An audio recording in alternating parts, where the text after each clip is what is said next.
Bonjour Éric Zemmour. Bonjour Apolline de Malherbe. Merci d'avoir accepté de répondre à mes questions sur RMC et BFM TV. Vous avez été condamné hier par le tribunal correctionnel de Paris à 10 000 € d'amende pour provocation à la haine raciale après des propos sur les mineurs isolés en 2020. Vous faites appel. Les propos, c'est « ils n'ont rien à faire ici, ils sont voleurs, assassins, violeurs, c'est tout ce qu'ils sont, il faut les renvoyer, il ne faut même pas qu'ils viennent, c'est une invasion permanente ». Est-ce que vous regrettez d'avoir prononcé cette phrase ? Ah non, je ne regrette absolument pas d'avoir prononcé cette phrase. Je pense que je suis l'objet d'une justice politique qui évidemment veut m'interdire de parler non seulement d'immigration, mais de lier l'immigration à la délinquance et à l'insécurité. C'est tout simplement une justice politique. Vous savez, il y a eu un rapport sénatorial, vous voyez, du Sénat, il y a quelques mois, qui dit, en d'autres mots, exactement la même chose, que la violence et la délinquance de ces prétendus mineurs isolés, qui sont en fait des clandestins, qui pour la plupart ne sont pas mineurs et qui ne sont pas isolés puisqu'ils sont soit manipulés par des bandes mafieuses, soit envoyés carrément par leurs parents. Je tiens à dire que, en vérité, j'essaye, moi, de protéger mon peuple et le peuple français des exactions de ces bandes de jeunes. Par ailleurs, imaginez, Apolline de Malherbe, vous avez des enfants. Imaginez qu'un de vos enfants fait une fugue et s'en va à l'étranger. Qu'est-ce que vous voudriez ? Que le pays... En fait, vous voulez tenter de dire qu'au fond, c'est presque de l'humanité. Mais bien sûr, c'est une position humaniste. C'est d'abord une position pour protéger le peuple français. Vous savez qu'il y a eu le peuple français et les Français qui sont agressés, volés. 96% des vols de téléphones portables sont le fait de ces mineurs isolés. Bon. Et par ailleurs, c'est une position humaniste. Le juge considère que ce n'est pas une position humaniste, que vous les pointez du doigt et que vous encouragez du coup le passage à l'acte à leur encontre. Que vous en faites des cibles au fond. Quel passage à l'acte ? Il n'y a aucune agression, c'est eux qui agressent. Enfin, il faut vivre dans quel monde on vit ? Qui agresse ces mineurs isolés? Qui? Personne. Et quand les policiers les arrêtent, on les relâche immédiatement. Enfin, il faut arrêter. Qui sont les agresseurs et qui sont les agressés? Les agresseurs, ce sont ces mineurs isolés. Les agressés, ce sont les Français. Donc, il faut quand même relativiser. Donc, vous rediriez et puis, en cette plus, phrase. Une dernière chose, je redirai la même phrase. Une dernière chose, c'est que je vous signale quand même que je suis condamné pour incitation à la haine raciale. Complicité d'incitation à la haine raciale. Déjà, je ne savais pas que les mineurs isolés étaient une race. Vous jouez sur les mots quand même. Ah non, je ne joue pas sur les mots, non.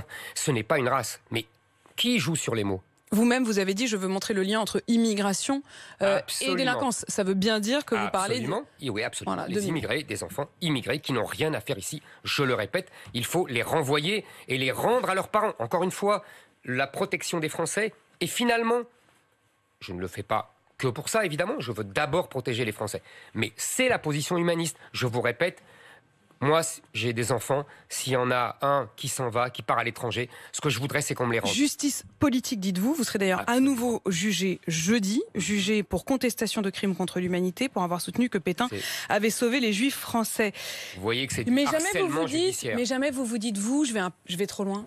Ah non, jamais je ne me le dis. Vous savez, je pense que nous avons une justice qui, malheureusement, est très souvent politisée. Je ne dis pas toujours, je dis très souvent, avec des juges qui ont une idéologie. Puis en plus, qui a requis contre moi ? Le parquet, aux ordres de M. Dupond-Moretti. Vous ne croyez pas à l'indépendance de la justice ? Le parquet n'a pas à être indépendant, chère Apolline de Malherbe. Non, mais globalement, vous les trouvez politiques ? Oui, politisés. Pas tous, encore une fois, mais pour la plupart. Deuxièmement, donc c'est sur commande, là, en l'occurrence ? En l'occurrence, en tout cas, le procureur requiert sur commande, requiert de M. Dupond-Moretti, qui est ministre de la Justice de M. Macron. Et deuxièmement, les dizaines d'associations et les présidents de conseils généraux, tous socialistes, c'est évidemment politique, qui veulent ma peau depuis 10 ans. Donc, si vous voulez, moi, je continuerai à défendre les Français et à parler d'immigration, à parler d'insécurité qui est en lien direct avec l'immigration. Cette phrase, elle est prononcée telle quelle ces jours-ci, à la fois par Valérie Pécresse, par Éric Ciotti, par Marine Le Pen, qui tous désormais mettent un signe de lien direct entre immigration et délinquance j'ai fait et avancer les insécurité. choses. Maintenant, il y a une différence entre eux et moi. C'est que moi, je suis ciblé par toutes ces associations et par la justice. Ça veut vouloir dire quelque chose, que c'est moi l'adversaire du système. Maintenant, deuxièmement... ils se disent tous adversaires du système. Hein. Pardon, oui, ils se disent tous, bien sûr, vous avez raison. Voilà, le gros mot système, c'est devenu... Pas Pécresse, puisqu'elle est partie intégrante du système. Par ailleurs, il faut voir après qu'est-ce qu'on en fait de ce lien. Moi, j'ai un plan, et pour l'immigration zéro, ce n'est pas le cas de Madame Pécresse, et je fais le lien entre immigration et sécurité. Donc, ce que je fais, c'est que j'arrête l'immigration par tous les moyens avec lesquels elle rentre, c'est-à-dire regroupement familial, c'est-à-dire étudiants, c'est-à-dire droit d'asile, c'est-à-dire aussi suppression de toutes les, si vous voulez, toutes ces raisons sociales qui font que les immigrés rentrent. Suppression de l'AME, suppression des prestations sociales non contributives aux étrangers. Qu'ils n'y trouvent aucun intérêt, quoi. C'est ce que vous voulez dire. Vous serez d'ailleurs à Calais mercredi, on y reviendra. Suppression du droit du sol. Expulsion des étrangers délinquants. Ça fait quand même 10 à 15 000 places. Vous savez, les étrangers sont surreprésentés dans tous les délits. Il y a 10 à 15 000 places de libérés si on expulse les étrangers et d'échéance de nationalité pour les doubles nationaux. On ne va pas refaire ici, parce qu'il y a beaucoup de questions à vous poser ce matin, Éric Zemmour. La question aussi de savoir les causalités. C'est-à-dire, est-ce que c'est parce qu'ils sont aussi dans des situations extrêmement difficiles qu'ils sont davantage délinquants? Mais on ne va pas refaire ça aujourd'hui. Je pense que l'immigration, vous avez raison, l'immigration est un trouble, est un désordre. Et donc pour eux, c'est pour ça qu'il y a toujours eu, dans l'histoire, des surdélinquances, donc une souffrance et donc une surdélinquance des immigrés. Mais justement, pour arrêter cela et pour protéger les Français, pour les protéger eux-mêmes, il faut arrêter toute immigration. Éric Zemmour, je voudrais qu'on revienne sur vos propos sur l'inclusion des enfants handicapés à l'école. C'était samedi, vous avez dit il faut des établissements spécialisés qui s'en occupent, sauf les gens qui sont légèrement handicapés, évidemment, qui peuvent entrer dans les classes. Pour le reste, l'obsession de l'inclusion est une mauvaise manière faite aux autres enfants, à ces enfants-là qui sont les pauvres, complètement dépassés par les autres. L'obsession de l'inclusion, c'est pas vous qui êtes obsédé de l'inclusion, qui la voyez partout. Vous savez, c'est pas moi qui emploie le terme. C'est pas moi qui... là, en l'occurrence, si. Là, c'est vous. Non, c'était la question. Non, je vous assure. C'était une question. Il faut remettre encore une fois dans le contexte, mais ça, les médias ne le font jamais. On balance ma phrase, on balance ensuite la réaction de la ministre, et voilà, et on arrête là. C'est de la désinformation. Je pense que c'est un cas d'école, cette histoire de désinformation médiatique. Vous n'avez pas dit l'obsession de l'inclusion. Je l'ai dit, bien sûr. Mais je répondais, on avait toute une discussion sur l'inclusion, on avait toute une discussion sur les nouveaux principes de l'éducation nationale. C'est le vôtre. Mais oui, parce que c'est une obsession idéologique. Moi, vous savez, je suis le candidat. Oui, c'est de l'idéologie, Apolline de Malherbe. C'est de l'idéologie de mettre des enfants handicapés parmi les autres. Oui. C'est de l'idéologie de vouloir donner à nos enfants dès l'enfance l'idée qu'il faut accueillir l'autre. Est-ce que c'est pas juste du vivre ensemble? Est-ce qu'à un moment vous ne voyez pas de l'inclusion dans le vivre ensemble? Il y a deux choses. Il y a le fait que, effectivement, pour les parents d'enfants handicapés, c'est une souffrance que de ne pas voir leurs enfants avec les autres. Je comprends très bien et je compatis vraiment à cette souffrance-là. Deuxièmement, il y a effectivement des enfants pour qui c'est bien d'être au milieu des autres dans un environnement ordinaire, une école ordinaire. En particulier les enfants handicapés physiques ou alors d'autres mentaux, mais qui peuvent travailler, même certains ont des résultats remarquables. Je n'ai jamais dit le contraire d'ailleurs. Maintenant, après, il y a des enfants des enfants handicapés, pour qui c'est une souffrance d'être au milieu des autres. Et qui sont martyrisés, qui sont bousculés, qui sont... Mais est-ce que c'est pas aux parents d'en juger ? Non, c'est pas aux parents d'en juger. Les parents, vous savez, ils veulent absolument que leur enfant soit au milieu des autres, je comprends. Et puis en plus, il y a, et là, on voit la perfidie du gouvernement et des gouvernements et de toute cette classe politique. Vous avez remarqué une fois de plus l'unanimité de Marine Le Pen à Jean-Luc Mélenchon en passant par Valérie Pécresse et Emmanuel Macron. Tous de dénoncer ma brutalité, etc. Et tous de s'indigner artificiellement, de façon théâtrale, vous savez, comme disait Nietzsche. Mais vous comprenez bien. Attendez, moi, je veux bien que vous me sortiez Nietzsche, mais à un moment, j'aimerais qu'on parle juste du quotidien des Français. Mais le quotidien des Français, Éric Zemmour, vous auriez pu dire les choses très différemment. Vous qui maniez le verbe, vous auriez pu dire, au fond, il faut essayer de trouver la meilleure manière pour que nos enfants puissent vivre ensemble, les plus faibles et les plus forts, qu'ils puissent justement être en humanité commune. Est-ce qu'il n'y a pas un moment où c'est ça qui manque, Éric Zemmour? Vous ne pouvez pas le reconnaître? Non, je ne le reconnais pas, je vais vous dire pourquoi. Parce que il y a des enfants pour qui c'est un drame d'être avec les autres. J'ai reçu des centaines, des milliers de témoignages de parents ou de gens qui sont handicapés, qui m'écrivent en me disant « Vous avez raison, il faut pour beaucoup d'enfants les mettre dans des établissements spécialisés où ils seront beaucoup mieux organisés, beaucoup mieux aidés. » Vous savez, il y a aussi un problème de politique gouvernementale parce que derrière les bons sentiments et derrière la dénonciation de ma prétendue brutalité, qu'est-ce qu'il y a ? Il y a qu'un enfant coûte dans un enseignement ordinaire 6 000 €, dans un établissement spécialisé 70 000 €. Donc on fait des économies sur le dos des handicapés ? On fait des économies sur le dos des enfants handicapés. Oui, on fait des économies sur le dos des enfants handicapés. L'éducation nationale fait des économies sur le dos des handicapés. Et le gouvernement. Et il y a des milliers d'enfants qui aujourd'hui prennent le taxi chaque matin pour aller en Belgique parce qu'il y a plus d'établissements spécialisés. Dernière chose. Est-ce que vous savez qu'il y a à peu près 420 000 enfants handicapés en France ? Et il y a seulement, écoutez-moi bien, 120 000 aides, vous savez, les AESH, les aides aux enfants en situation de handicap. Comment voulez-vous qu'ils soient correctement aidés ? Vous voyez, c'est une hypocrisie énorme, cette histoire. Avec quand même cette phrase, se préoccuper de l'insertion des personnes handicapées dans la société. Au fond, vous le dites vous-même, c'est pas digne des priorités d'un président. C'est le journal Le Monde qui a retrouvé cette phrase. Vous dites, lorsque Jacques Chirac en a fait l'une de ses priorités, l'insertion des personnes handicapées, c'était un objectif digne d'un président de Conseil général. Si vous voulez, effectivement... C'est pas digne d'un président de s'intéresser aux handicapés. Ne me faites pas dire ce que je n'ai pas dit. C'est trop facile, vous comprenez. Ce que je veux dire, c'est qu'il y a des grandes priorités. Un président de la République, il est en charge de la France. Après, il y a des premiers ministres, il y a des ministres qui s'occupent de sujets très importants comme les handicapés. Mais effectivement, quand Jacques Chirac aussi avait dit « ma priorité, c'est contre le cancer », on ne va pas dire que c'est pas important de lutter contre le cancer.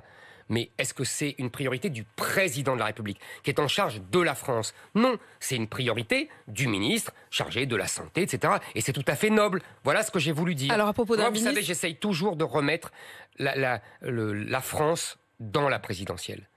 Le sujet de la présidentielle, c'est la France. Avec une question qui est l'éducation, restons sur la question de l'école. Il y a une nouvelle grève prévue ce jeudi, un appel à la grève nationale le jeudi suivant, et un certain nombre de candidats, y compris Yannick Jadot, demandent la démission de Jean-Michel Blanquer. Est-ce que vous estimez que Jean-Michel Blanquer doit partir ? Vous savez, moi, je n'aime pas les chasses à l'homme. Pour en avoir été moi-même victime plusieurs fois, je n'aime pas ça. Donc j'ai des désaccords avec Jean-Michel Blanquer. Je critiquais Jean-Michel Blanquer quand M. Jadot se taisait. Moi, maintenant, je ne demande pas la démission. De toute façon, qu'est-ce que ça va changer ? Est-ce que c'est pas Jean-Michel Blanquer qui est responsable ? C'est Emmanuel Macron. C'est lui le seul responsable. On lui fait porter le chapeau. Là, vous avez vu, il y a le journal Mediapart qui révèle qu'il était à Ibiza lorsqu'il a décidé du protocole. C'est une circonstance atténuante pour vous ou pas du tout ? Non, ça m'étonne pas de Mediapart. Tout ça est minable. Moi, c'est un non-sujet. Oui, pour moi, c'est un non-sujet. Pour moi, le responsable de la politique, c'est Emmanuel Macron. C'est lui qui fait n'importe quoi, ou plutôt qui instrumentalise le Covid pour des raisons politiciennes, pour éviter qu'on parle de la France, pour pouvoir apparaître comme le protecteur des Français, les fameux et avec les autres qui l'emmerdent. Mais ça va se retourner, je suis désolé pour lui, mais parce que aujourd'hui on comprend le pass vaccinal, bien... le pass vaccinal, c'est pour emmerder, les Français. Oui, bien sûr, et c'est typique. Vous avez vu que Emmanuel Macron a voulu emmerder les non-vaccinés avec ce pass vaccinal qui ne servira à rien, puisque aujourd'hui on voit bien que le Omicron, le fameux variant, ne contamine énormément, mais a des effets graves beaucoup plus limités. Et le fait qu'il demande aux restaurateurs de vérifier, y compris la pièce d'identité, ça... Alors, vous voyez la contradiction. On délégitime le plus possible les policiers quand ils demandent, en parlant de contrôle aux faciès, etc., et on demande aux restaurateurs, des citoyens, de contrôler l'identité des autres citoyens. Mais je remarque que on peut s'amuser 30 secondes, les palinodies d'autres candidats comme Madame Pécresse qui avait fait campagne pour le pass vaccinal, qui avait même morigéné ces députés qui le refusaient et qui maintenant dit que c'est un scandale le pass vaccinal. Vous voyez, c'est ça la politique politicienne, c'est ça la classe politique aujourd'hui, de Marine Le Pen à Jean-Luc Mélenchon. Éric Zemmour, je voudrais qu'on parle du pouvoir d'achat et des hausses des prix qui prennent les Français en tenaille. D'abord sur la question du pain, il y a ce débat autour du prix de la baguette. La baguette lancée par les centres Leclerc, la baguette à 29 centimes d'euros. Est-ce que vous dites oui, tant mieux, ça permet aux plus modestes de pouvoir acheter des baguettes pas chères? Ou est-ce que vous dites non, pas question, ça casse les prix et il faut défendre les artisans boulangers? Écoutez, je comprends très bien qu'il y ait des gens qui soient très contents d'acheter leur baguette à 0,21 centimes parce que ça fait un moins dans le budget. Je comprends très bien ça. Maintenant, on connaît la technique de Leclerc et des autres grandes surfaces, mais en particulier de Leclerc. C'est un prix d'appel, vous avez bien compris. Donc en fait, leur baguette, elle va leur coûter 50 centimes ou 60 centimes de moins et ils vont acheter 2 fois plus de produits et ça va leur coûter 10, 50 euros de plus. On connaît le truc. On est habitué maintenant aux manœuvres des grandes surfaces. Donc moi, ce que je dis, c'est qu'il faut protéger les artisans, les vrais artisans boulangers. Comment? Il faudrait compenser le prix? Je vais vous dire. Il faut, parce qu'en plus, comment on arrive à ce 0,29? On importe des produits de l'étranger, on sacrifie les agriculteurs français. Oui, c'est tout ça derrière. Il faut voir derrière un peu le prix. Hein. Bon. Sauf qu'il y a quand même un certain nombre de Français qui préfèrent acheter leur baguette à 29 centimes d'euros. Je vous ai dit, mais de quelle qualité est-elle?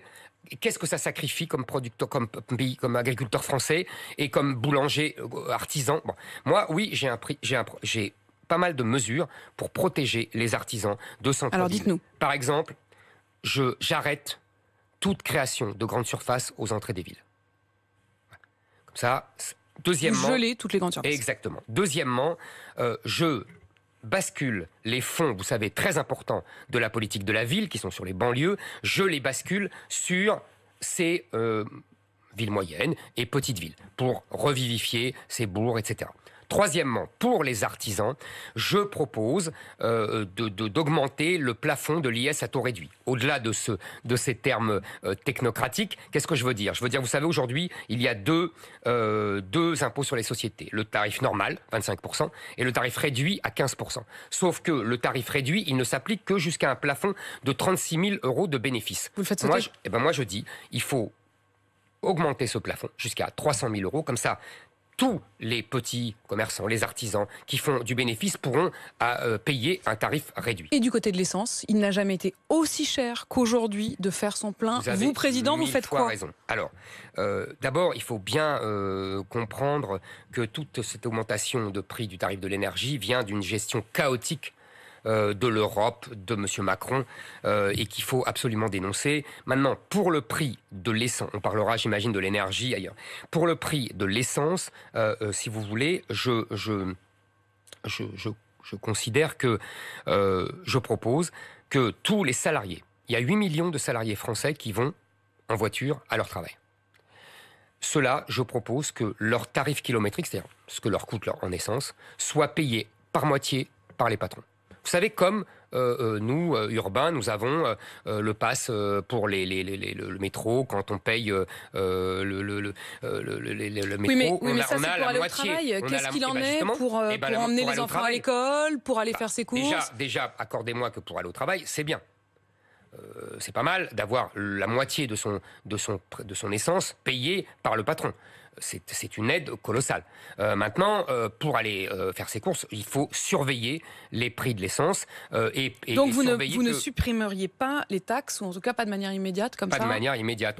Je pense que c'est vous savez, il faut un ensemble global de l'énergie. Il y a une politique de l'énergie. Il y a une politique qui devrait favoriser le nucléaire, pour favoriser le nucléaire dans l'électricité, et que Emmanuel Macron n'a pas fait. Il découvre 6 mois avant l'élection que le nucléaire, c'est formidable. Mais mieux vaut tard que jamais, vous êtes d'accord là-dessus? Ah oui, mais dans ce cas-là, si vous voulez, on absout tout. Il a proposé en 2018 la fermeture de 12 réacteurs. Il a fermé Fessenheim, il n'était pas obligé.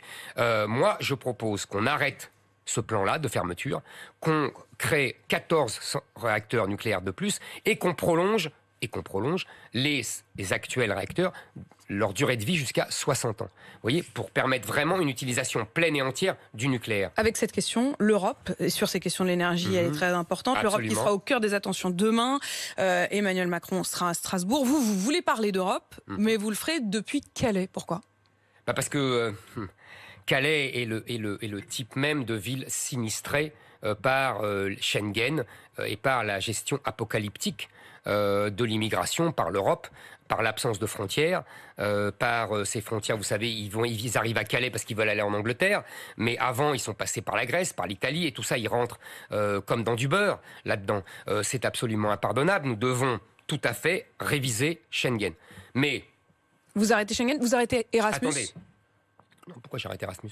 Parce que c'est aussi une circulation au sein de l'Europe. Les étudiants, ils repartent, c'est pas le problème. D'accord. Ils viennent. Non, il n'y a aucune raison d'arrêter Erasmus. Ça n'a rien à voir. Là, ce sont des immigrés clandestins. Ils n'ont rien à faire chez nous.